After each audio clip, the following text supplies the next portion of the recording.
Hey everybody, Peter Zeihan coming here to you from the El Paso airport, where I was planning on talking about investment in the United States and the future of the electronics sector.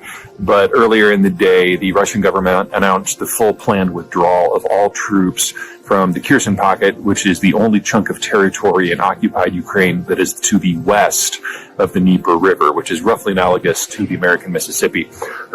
So reports at this point indicate that the Russians are withdrawing at full speed from all positions. At the moment, it does not seem to be a rout, but keep in mind that it's about 2 a.m. local time, so that could change, and it probably will.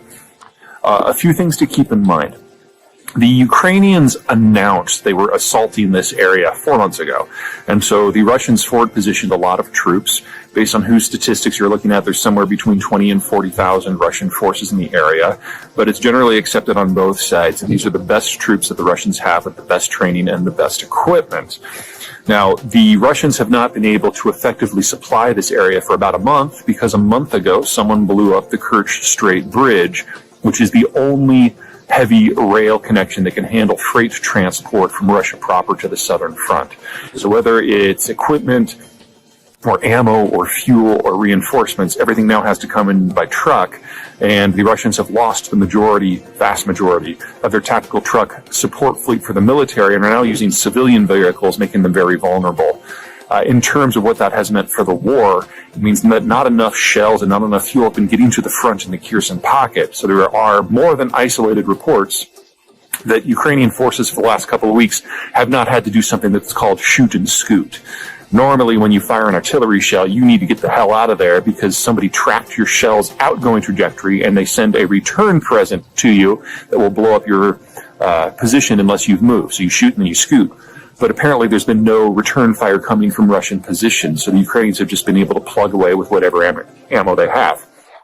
As to whether this is going to be a rout, we should probably figure that in.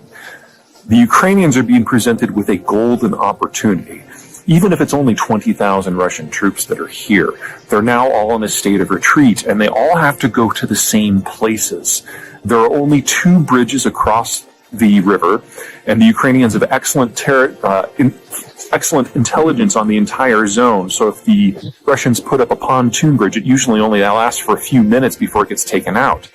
So really, all of the Russians need to go on the same roads and the same intersections, which are all going to be massive kill zones until they reach the bridge heads, one of which is at Kherson City and the other one which is at the dam at Nova Kakova.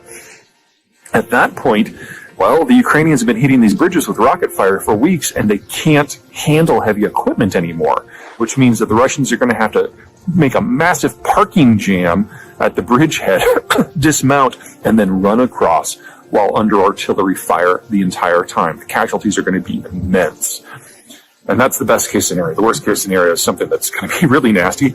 We're looking at really one of the biggest military routs of forces that we have seen since the early months of World War II, in addition to a massive transfer of equipment from the Russian army to the Ukrainian army.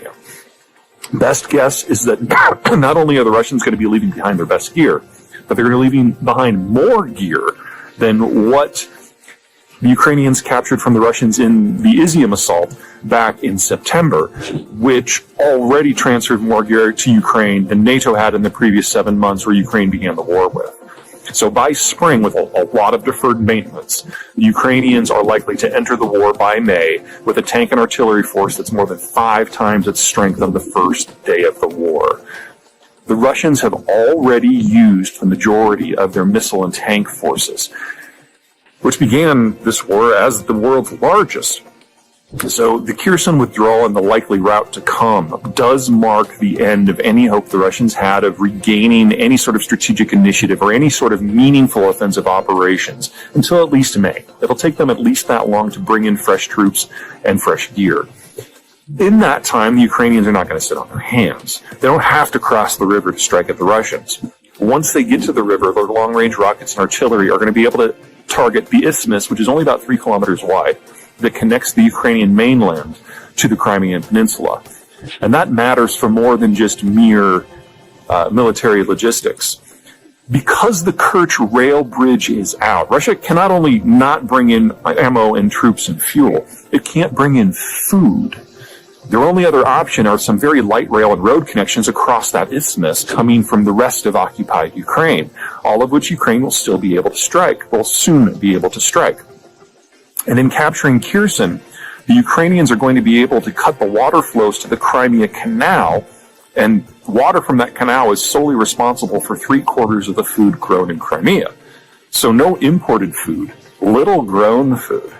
Russia is either going to have to evacuate the entire peninsula by car across the Kerch Bridge's remaining road span, or suffer a 1980s Ethiopia-style famine